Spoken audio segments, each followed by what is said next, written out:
Bien, pues después de esta brillante intervención de María Quindelán, en la que espero que sus enseñanzas les haya servido para muchísimo, vamos a hablar ahora de otra enfermedad crónica eh, no transmisible, aunque a veces se dice que los obesos tienden a juntarse entre sí y a potenciar esa obesidad entre ellos. Nos toca hablar ahora de obesidad, la gran pandemia del siglo XXI, porque es absolutamente creciente el número de sujetos que se hacen obesos. Hace un siglo o menos la humanidad moría de hambre y hoy en día estamos muriendo por la superabundancia, de manera que tan malo es mucho como quedarse corto. Y miren ustedes, en esta diapositiva es una visión mundial de lo que está siendo la obesidad en los últimos 50 años.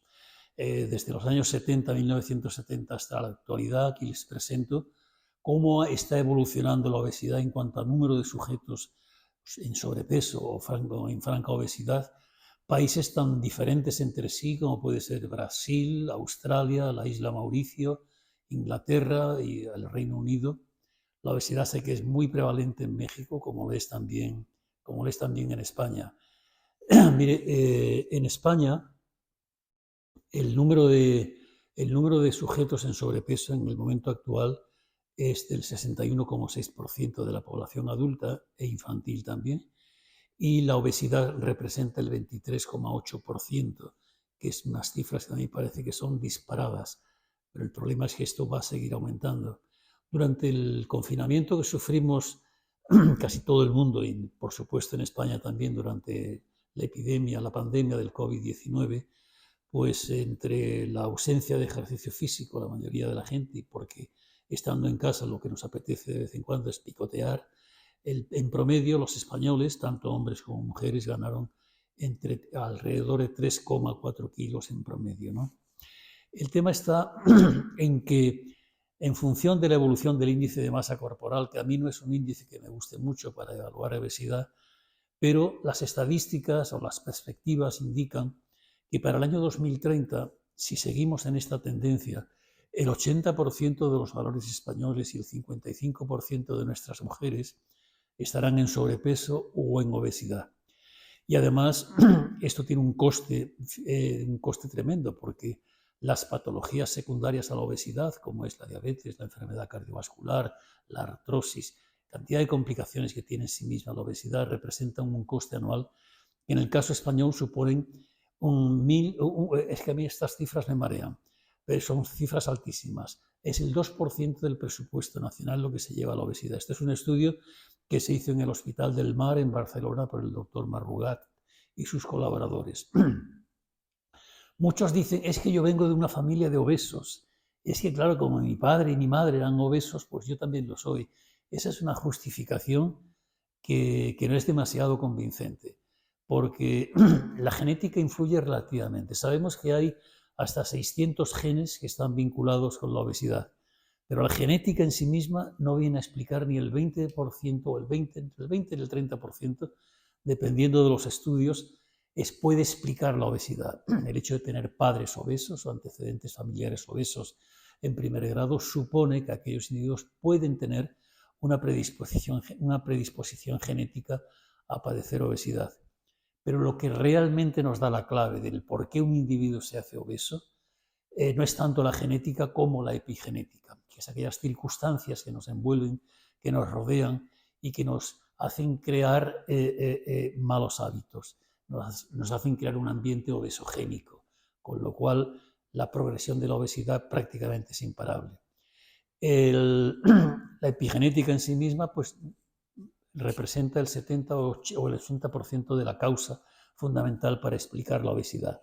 Por conceptos ligados al mal estilo de vida, podríamos cifrarla entre un 40 y un 50%, por el estado sociocultural de los individuos el 15%, el autocuidado en un 10%, la polución ambiental en un 5%, sabemos que en los países cálidos se engorda más que en los países fríos, y el patrón de sueño, como les he explicado antes, el patrón de sueño es absolutamente fundamental. En ambas circunstancias, tanto sean genéticas como epigenéticas, la obesidad tiene dos consecuencias muy graves. Por un lado, la enfermedad cardiovascular, la enfermedad cardiometabólica, si ustedes prefieren, y el cáncer. Se sabe que una persona obesa tiene entre 2 y 3 posibilidades más de tener un cáncer en relación a una persona que tiene un enorme peso. Con referencia a la epigenética de la obesidad, los problemas más relevantes se los quiero presentar en esta diapositiva. Y les decía al principio de la diapositiva anterior que estamos viviendo prácticamente en todo el mundo en un ambiente obesogénico. La cantidad de alimentos procesados y ultraprocesados que estamos comiendo, en eso que se viene llamando comida chatarra, comida basura, comida rápida, pues están cargados de productos que lo que nos hacen son nos metemos calorías vacías, calorías huecas, exentas de nutrientes, y por tanto lo único que nos hacen es engordar sin darnos una satisfacción nutricional como la que el organismo necesita. Llevamos un estilo de vida absolutamente sedentario, porque aunque la gente se mueva mucho en grandes ciudades, pero lo hacemos en coche, en transporte público, y tenemos muy poco tiempo para hacer actividad deportiva. Y luego está, por otro lado, la polución ambiental, el exceso de alcohol, las bebidas azucaradas, y todo esto viene aderezado por una publicidad engañosa, perniciosa, en la cual caen todos. Desde consumir bebidas azucaradas, refrescos, snack, alimentos, comidas cargadas de grasas saturadas, cuando no de grasas hidrogenadas, que todo esto se sabe que complica el cuadro metabólico de los individuos con incrementos lipídicos perniciosos, como es el colesterol, el LDL colesterol, los triglicéridos, las grasas hidrogenadas, etcétera, etcétera. Y de ello, de este aspecto de la epigenética y la genética conjuntamente, derivan 2 cuestiones fundamentales, 2 preguntas. La primera es ¿por qué hay personas obesas frente a otras delgadas? ¿Qué tiene que ver un individuo que se haga obeso frente a otro que sea delgado? Y además, lo más sorprendente es que esto ocurre entre miembros de una misma familia. Yo conozco muchas familias, como sin duda conocen ustedes, de que un hermano es muy delgado y otro, sin embargo, pues es obeso. Y eso genéticamente no tiene explicación ninguna, ni siquiera epigenéticamente, porque se supone que en la familia todos participan de las mismas circunstancias. Y luego, además, otra cuestión que preocupa científicamente es por qué hay obesos que responden muy fácilmente al tratamiento y otros por qué no. Y esto, más que buscarlo en la genética, hay que buscarlo en la epigenética. En la obesidad, como ustedes saben, hay 4 hormonas. Hay muchas hormonas, pero hay 4 fundamentales, o 3, si me apuro, porque la última no es muy conocida. La adiponectina, que es una citoquina de la familia de las adipocitoquinas, que aumenta la sensibilidad a la insulina y, por tanto, mejora el perfil glucídico. La leptina, que es la llamada hormona del hambre, que está producida por los adipocitos y por los enterocitos del tracto digestivo, que se expresa en el hipotálamo para regular el apetito. Es decir, que es una hormona que nos ayuda a no comer más de lo que deberíamos. Pero esto no funciona así en todos y de esta manera tan simple como yo la acabo de explicar. Otra hormona, que es la grelina, que es la conocida como hormona del hambre, que es una reguladora central del apetito, que está segregada por el estómago cuando el estómago está vacío. El estómago siempre requiere alimento y, por tanto, pone en marcha la secreción de grelina para que la grelina informe al hipotálamo, a los núcleos del apetito, para que informen, oye, que estoy vacío, mándame algo porque así no aguanto mucho. De manera que esa es la grelina. Y la resistina es una hormona menos conocida, se la conoce como el factor específico derivado del tejido adiposo, la produce el tejido adiposo, tiene un mecanismo un poco conocido en lo que es la obesidad, el hambre, el apetito y todo esto. Y lo que sí se sabe es que aumenta el LDL colesterol y además interfiere con la acción de las estatinas hipolipemiantes. La adiponectina es la más importante, como les decía, de todas las hormonas que intervienen en el circuito de la obesidad, porque estimula la oxidación de los ácidos grasos libres, reduce los triglicéridos plasmáticos, aumenta la sensibilidad a la insulina, por tanto reduce la glucemia, inhibe la inflamación y reduce la aterogénesis, lo cual tiene un aspecto muy importante porque el paciente obeso tiene una aterosclerosis muy complicada, que luego les enseñaré en una diapositiva al respecto. Y además la adiponectina reduce la agregación plaquetaria y los fenómenos protrombóticos, con lo cual esos fenómenos aterotrombóticos que precipitan un ictus o un infarto de miocardio o una lesión en las arterias periféricas se inhibe por la acción o se impide parcialmente por la acción de esta hormona. Este es un diagrama que explica perfectamente lo agresiva que puede ser la obesidad en un individuo.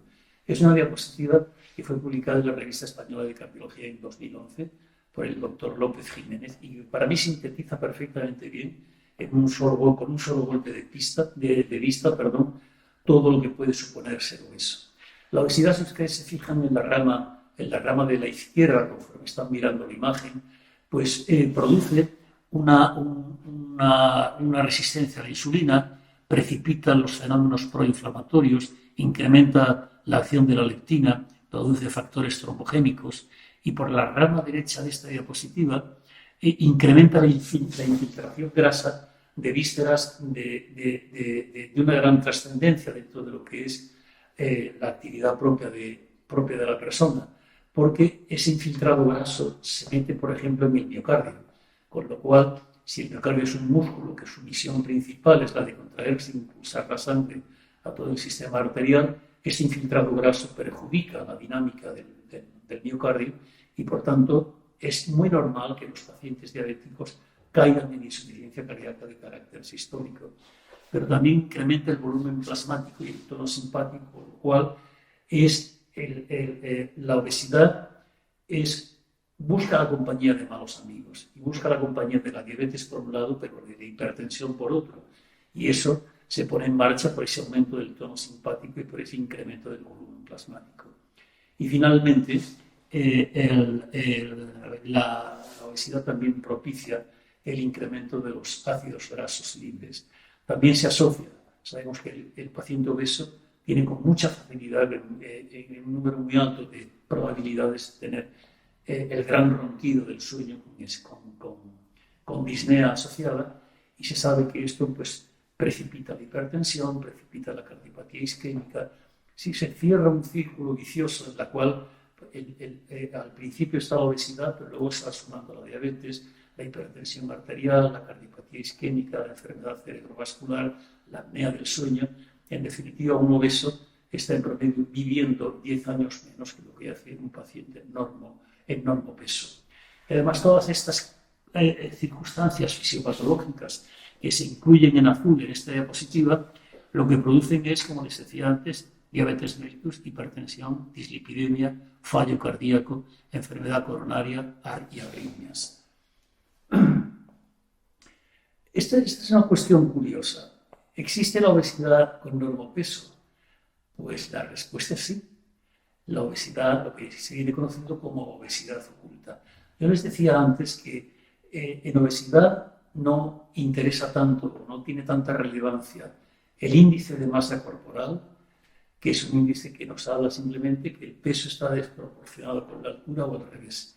Pero no nos habla de lo que es realmente importante en la obesidad, que es la cantidad de tejido graso, la adiposidad que existe y su distribución dentro del cuerpo.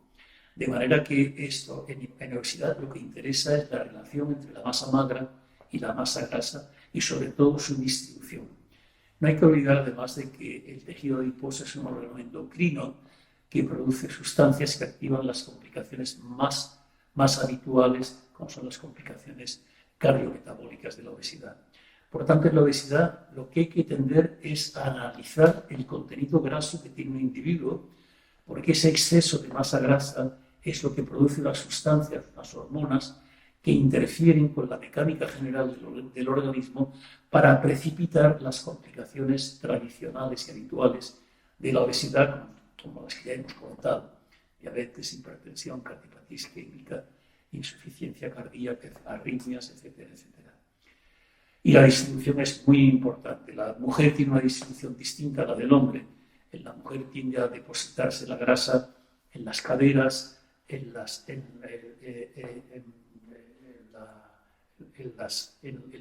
zona glútea, mientras que en el hombre tiende más a depositarse en la parte anterior del abdomen. Pero también, como les decía antes, la obesidad se puede depositar en vísceras. Aquí hay una resonancia magnética a la derecha de la imagen, en la cual la grasa se está depositando en el epicardio, pero que luego traspasa esa barrera y se inserta en el miocardio, dificultando su dinámica.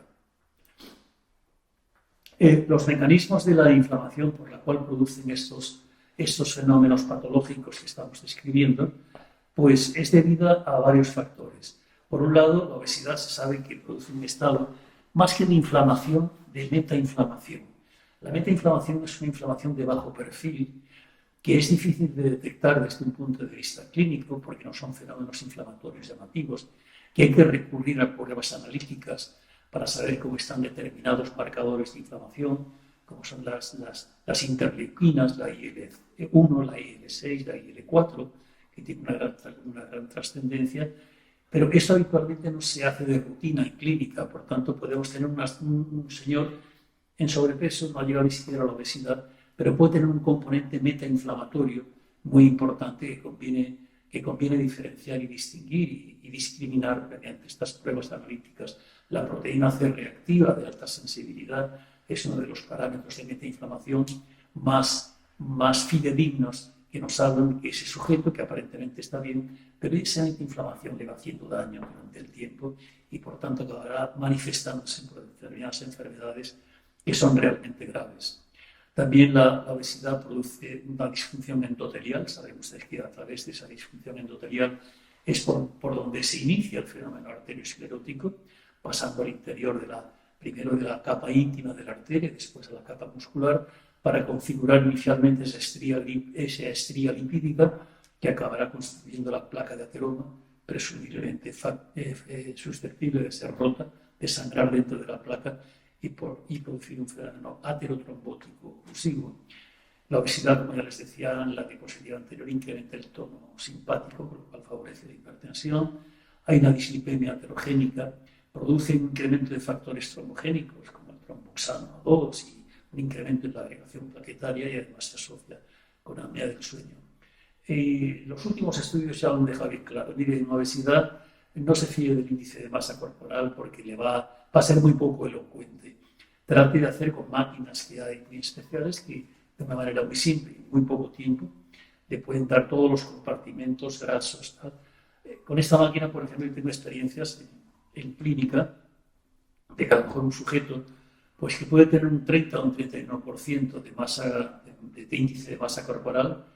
Esta máquina que se llama InBody pues nos da una serie de parámetros de componente graso, componente magro, nivel hídrico, etcétera, etcétera. Y luego la máquina pues, nos da consejos. Este paciente que tiene un exceso de tal, conviene que esto reduzca el peso en una cantidad. Si uno se fía únicamente del índice de masa corporal, un sujeto que está en 30% de índice de masa corporal, pues a lo mejor desde un punto de vista clínico, de lo que nos han enseñado, uno dice, pues tengo que aconsejarle que pierda entre 6 kilos, 7, para que busque el peso ideal. Pero la máquina nos dice, en función de la distribución y del contenido graso, que ese paciente a lo mejor tiene que perder 20 kilos o más, ¿no? Con lo cual es muy importante, y esto es lo que han ratificado los estudios para pacientes de obesidad, de que no importa tanto el índice de masa corporal, ni siquiera el índice cintura-altura, sino que es el contenido graso y la distribución que tiene lo que realmente nos va a dar un diagnóstico certero y exacto de la repercusión que puede tener esa obesidad. Yo les decía antes que la obesidad induce una complicación vascular importante. Sobre todo aquí en esta diapositiva pueden ver una coronariografía, un estudio angiográfico coronario de la descendente anterior del sistema de la izquierda, en la cual se ve, esto es un paciente obeso, en la cual se ve que las arterias de un paciente obeso son muy parecidas a las arterias coronarias que tiene un paciente diabético, en el sentido que son arterias muy finas, son casi capilares, con múltiples estenosis arrosariadas a lo largo de toda la arteria, en la cual es muy difícil intervenir para resolver ese compromiso circulatorio, en el sentido de que ni siquiera a veces permite el paso de un catéter con un baloncillo para producir una angioplastia y consecuentemente colocar un stent, sino que la única solución es hacer algún bypass aortocoronario, pero también es difícil y por tanto en estas circunstancias los pacientes obesos son más proclives a tener fenómenos trombóticos coronarios, aterotrombóticos coronarios, y hay que, previniendo la obesidad, es la única manera de evitar estas consecuencias. También la arritmia más conocida, sobre todo en la tercera edad, que es la fibrilación auricular, los diabéticos tienen hasta un 50% más probabilidades de tener una arritmia. La fibrilación auricular, que es una arritmia, como bien ustedes saben, embolígena, que produce embolias cerebrales y que el único tratamiento que tiene, aparte cuando la ablación falla, es el uso de anticoagulantes, inicialmente antiagregantes plaquetarios, pero que realmente protege y previene el fenómeno aterotrombótico cerebral o embolígeno, mejor dicho, es el uso de anticoagulantes. El tratamiento médico de la obesidad yo se lo voy a reservar porque es lo que tiene importancia la doctora Kindelan, que les hablará enseguida de la dieta para controlar la obesidad, pero según las normas internacionales, el principal objetivo es conseguir el peso ideal. Ese es el punto número 1 en el tratamiento de la obesidad. La medicación por sí sola, la medicación hay que darla siempre que el índice de masa corporal supere el 30% y además sea una obesidad complicada, con diabetes, con enfermedad cardiovascular, con insuficiencia cardíaca. Los fármacos que se han venido empleando hasta ahora, el orlistat, la sibutramina, el rimonabant, pues han demostrado ser muy poco efectivos, además no exentos de efectos secundarios bastante indeseables.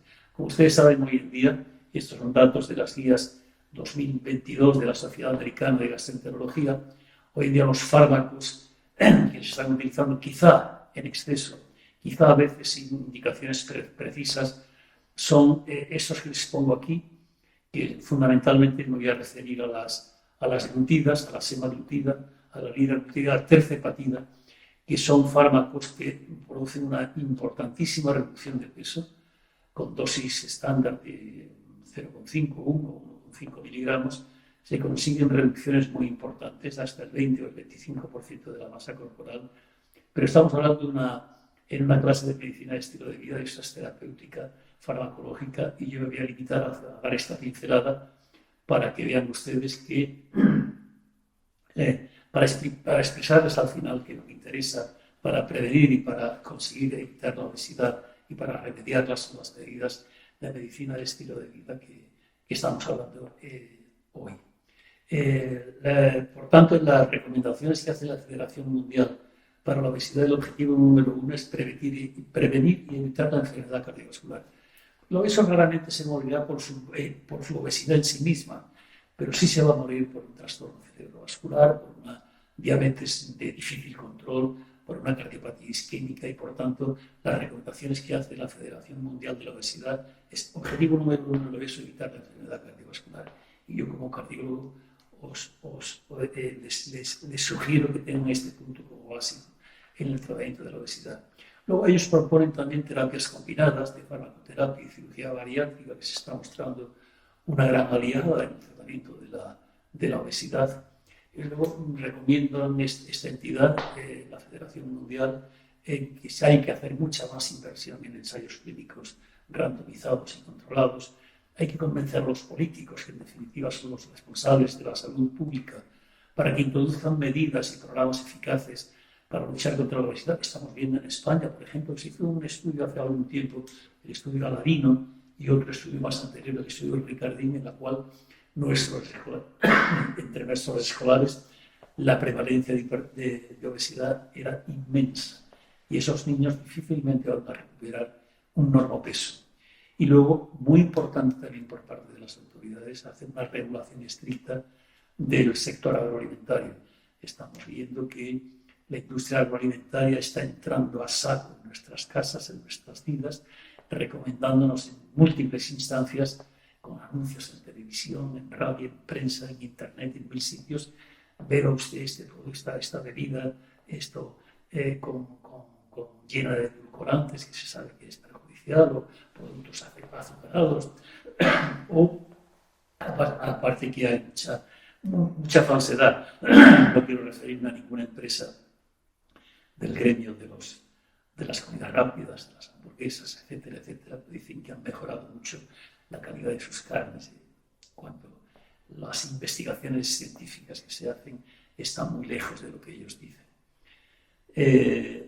Una dieta baja en carbohidratos es absolutamente fundamental para reducir la obesidad, pero también para reducir otros factores que complican el estado de salud, porque reducen el colesterol, sobre todo el HDL colesterol, lo suben un poquito, que es el buen colesterol, y además bajan significativamente el nivel de triglicéridos. Los factores modificables que hay que introducir en la dieta, yo se los dejo en esta diapositiva, pero yo prefiero que sea María Quindelán la que les hable a ustedes de cómo hay que comer para mantener el normopeso y con ello evitar las complicaciones secundarias graves, mortales, que tiene la obesidad. Antes de despedirme, quiero dar nuevamente las gracias al doctor Jean Flores y a todo el departamento del